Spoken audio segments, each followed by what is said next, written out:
大家好，欢迎来到乐榜有料，我是木子，你们的不正经。这一周啊，互联网比天气还热，一边是浮选潮夺命，一边是泽连斯基暴起，一边是王新宇赛场怒怼裁判，一边是王树国校长亲笔签名。我们今天就来盘一盘过去一周的头条热榜 Top 10，看看哪一条是真的有料，哪一条是纯属离谱，还有哪一条让人笑中带泪，骂中带火。每一条都是真实发生的，每一条都值得讲两句。走起！我们现在先来看第10名。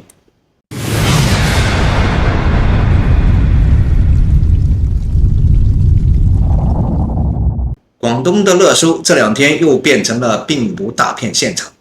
佛山报告本地病例，网友差点以为又一波叉肺炎来了。广东省佛山市昨天通报，从7月8号监测发现首例输入引起的鸡孔肯雅热病例以来，累计报告鸡孔肯雅热确诊病例3195例，主要集中在顺德区。国家疾控局已派出工作组赴佛山现场指导。国家疾控局相关负责人表示，广东省鸡孔肯雅热疫情仍处在高位平台期，疫情形势还相当严峻。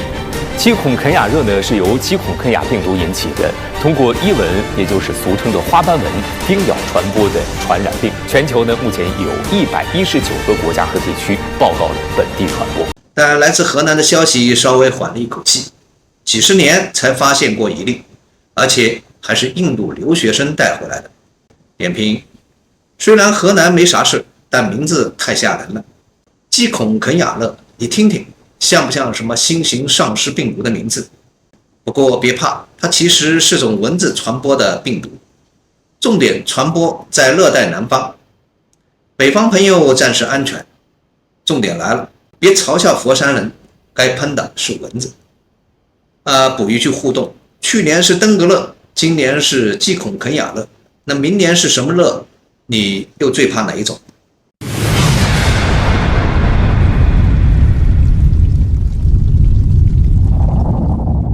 贵州省委常委、毕节市委书记吴胜华涉嫌严重违纪违法，正在接受调查。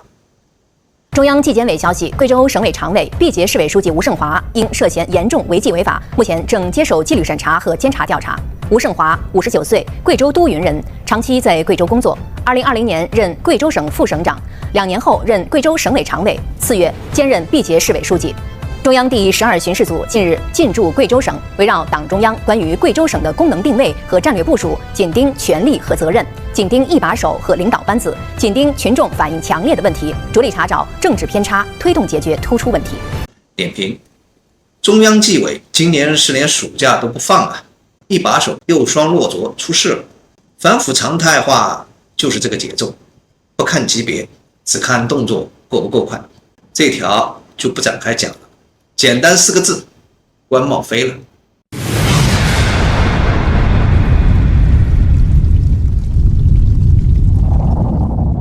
网友称河南许昌小区有人挖坟，实际呢是修水管，已经被辟谣。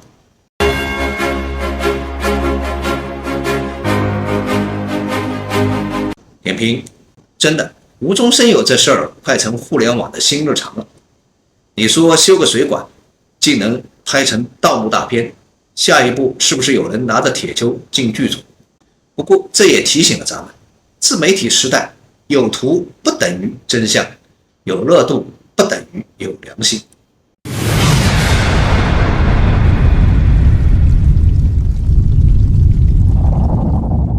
WTA 布拉格赛，中国选手王新宇因不满裁判偏袒主场选手，赛后拒绝与裁判握手。I'm just telling you, you made bad decisions.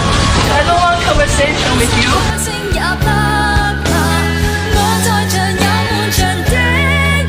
点评：王新宇这回是真的火了，不是靠赢球，是靠生气。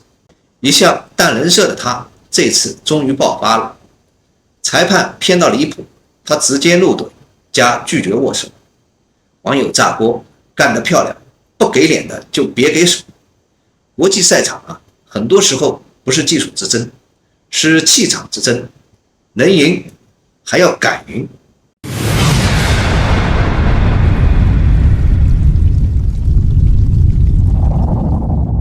内蒙古桐木矿浮选槽事故致6名实习学生溺亡，事故现场存在明显的安全漏洞。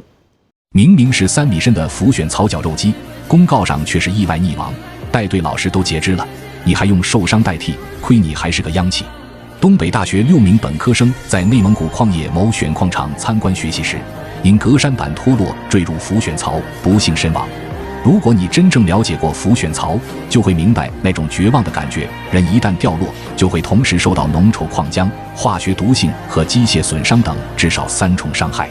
浮选机下方叶轮产生的高速气流会让你越陷越深，再怎么拼命挣扎都无济于事，所以基本没有生还可能。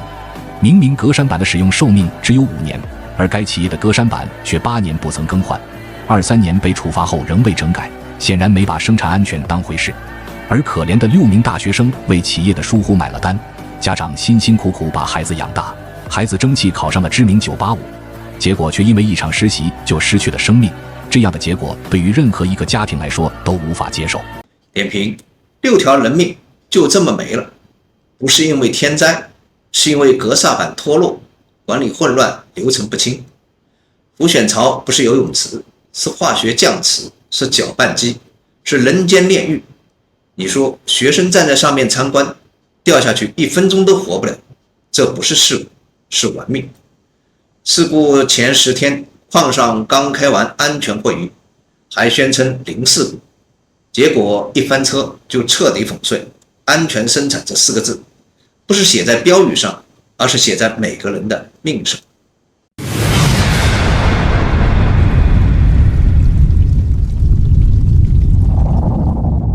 福耀科技大学校长王树国为首批本科生亲笔签名录取通知书，引发热议。我原来规划是100个，但是到最后确定的时候，我决定录50个。为什么？因为我要一个一个学生给他做规划，必须要保证每一个孩子都能够做最好的自己。点评：校长亲自签名，这才叫大学的仪式感。王树国原来是西工大的名校长，退休不躺平，跑去创办新型大学。他说：“你们不仅是学生，也是大学的共同的建设者。这不只是一封通知书，是一封信任书，也是一封邀请函，邀请年轻人进入真正属于他们的教育时代。清北在卷，王校长在蓝，尊重学生的方式，从一笔一画开始。”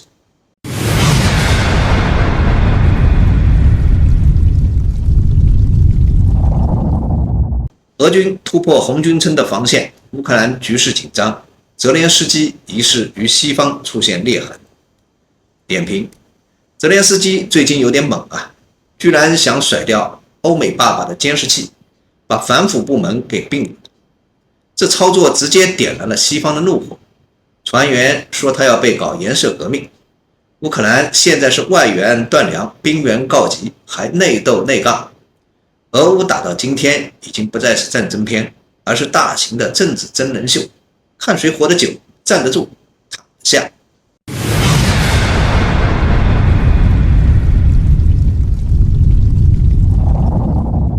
台风范斯高生成，未来将向浙闽沿海靠近。7号台风范斯高要生成了，明明路径图对着江浙沪去的，怎么还有人胡说八道说要影响广东？而且它能不能活着到江浙沪都有变数，究竟是谁在搞大新闻啊？大家好，这里是中期爱怎么说。7月22日，6号台风维帕才刚登陆越南，它尾巴的云系就在太平洋上增强为7级热带低压，如无意外，它最快将会在7月23日增强为7号台风范斯高。中央气象台也画出了预报图，它向北走的过程中会逐渐西偏，在7月25日进入我国东海，并且在7月26日登陆浙江，全程强度都不超过9级。不是说太平洋海温很高，能量很充足吗？为什么范斯高就是增强不了呢？问题就出在了它的左右两边。7月下旬，西南季风和跨赤道气流进入全盛时期，范斯高东边的关岛附近形成了台风胚胎 98W， 西边的巴士海峡附近形成了台风胚胎 99W。这3个系统同在一个季风槽里面，非但不能互相成就，反而还会互相撕扯。譬如 EC 模式就算出西边的 99W 会进入南海，并且增强成新的台风，半途拦截了范斯高的水汽。就算西边这个 99W 不发展，东边的 98W 后续也会增强并移向日本东南方洋面，一方面也会臭熄掉范斯高的水汽供应，另一方面也会对副热带高压带来强大的压迫，让高压减弱甚至断裂。范斯高靠近浙江时将会逐渐减速。正因为此，一些数值模式预测范斯高可能最后没能走到浙江就被抽刀断水，还有可能被扯回太平洋并逐渐消散。那范斯高还会影响我国吗？答案是肯定的。第一，它虽然核心不强，但在太平洋其他2个台风或台风胚胎的拉扯下，它的环流也会变大。抵达东海之后，它北侧的偏东强风就会刮到江浙沪一带，并且在26到27日给这里带去降雨和降温。第二，广东处于它路径左侧的安全半圈，周末2天主要还是吹空调外机，白天会有高温天气，午后至傍晚有雷阵雨，也就是大家所说的下开水。但既然是雷阵雨，时间就不会长，周末并不会因此泡汤。所以最需要防范范斯高的依然是华东地区，这里的朋友还是要做好防御防风的措施，有出行计划的要合理规划行程，以免被耽误。点评：今年南方的台风真是浪而不语，河南、安徽、山东快旱裂了，结果台风路径一个比一个社恐，不敢靠近。网友乐评：你要是真有种，就来我们家门口试试。气候变化是认真的，别指望靠台风浇地了，真要降温，还是靠空调吧。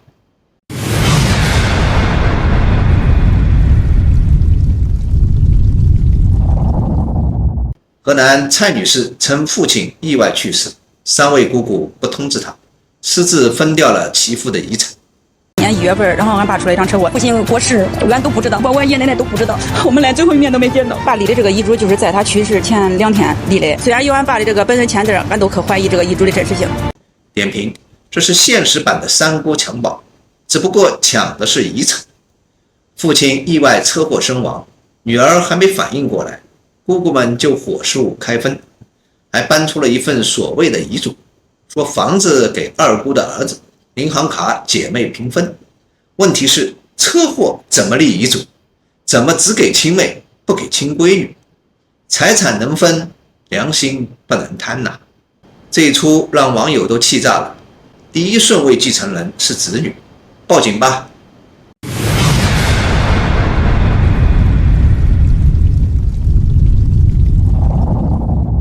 内蒙古矿起事故后，中金黄金宣布涉事工厂已停产，后续调查中。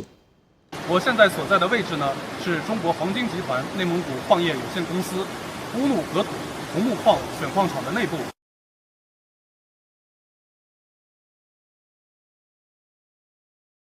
记者在现场看到，涉事的矿场呢，现在已经全部的停工停产。由于事故发生的厂房，现在有关部门呢进行调查勘验，禁止入内。所以记者来到隔壁相似的厂房，由车间主任带我们一起还原一下事故的经过。咱现在所在的区域呢，就是我们选矿部1期的复选车间。事故发生地这个厂房呢，是属于3系列，我们也叫2期的厂房后建的啊。它两个厂房，大概基本上流程都是一样的啊。配比也是一样的，设备这个现场布置也是一样的，只是设备的选型不一样。这个1、2系列跟事发这个厂房呢，就是复原机的台数和排布的方向。都是一样的。然后这个参观通道铺的宽度还有这个长度也是一致的就大致相似的。当时的话，有人是对在这个位置讲解当时我讲解人员是大概在这个复原机这个位置然后呢，学生们是在这个周边大致的区域。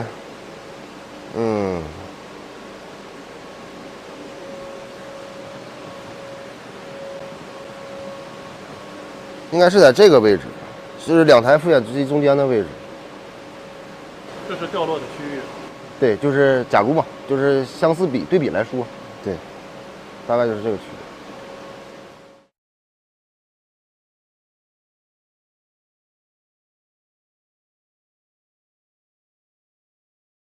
点评：和第6条是一个事件，但这条要说的是后续，企业回应了，我们已经停产，正在处理善后。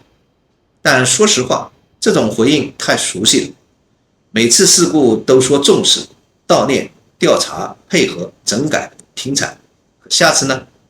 当学生的生命换来一场会议、一份通报、一句吸取教训，那么请问下一次又要谁来陪跑？我们不想再听什么痛定思痛，我们只想看到痛前预防。以上就是本周的头条热榜 Top 10，你印象最深的是哪一条？你觉得哪一条最震撼、最讽刺、最荒诞？欢迎留言区讨论，我们下周再见。别忘了点赞、评论、转发3连支持，让我们把真实和吐槽继续传下去。